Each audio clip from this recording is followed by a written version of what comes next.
कुबेराय वैवरणाय महाराजाय नमः। ओम त्रिशूलध्वजाय विद्महे कृणियास्ताय धीमहि तन्नो ओम गुरुप्रचोदयात्।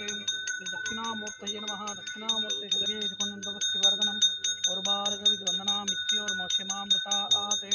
गुरवे सर्वलोकानां विशुद्धे भवरोगिणां हृदये सर्वविद्यानां श्रीदक्षिणामूर्तये नमो नमः।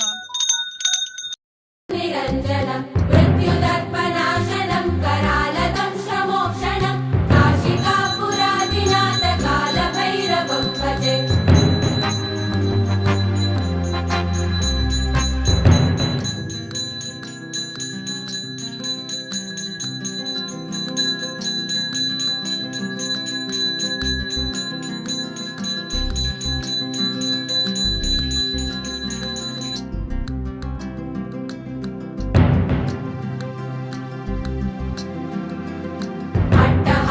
भिन्न पद्मजाण्डकोश सन्तति वृष्टिपातनष्टपापजालमुग्रशासनम् अष्टसिद्धिदायकं कपालमालिकन्दरं काशिकापुरादिनाथकालभैरवं भजे।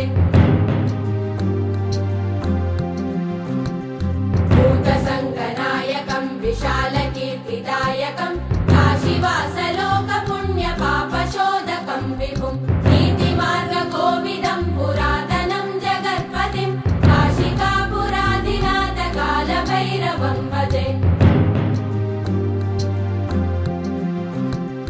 कालभैरवाष्टकं पठन्ति ये मनोहरं ज्ञानमुक्तिसाधनं विचित्रपुण्यवर्धनं शोकमोहदैन्यलोभकोपतापनाशनं ते प्रयान्ति कालभैरवाङ्घ्रिसन्निधिं ध्रुवम्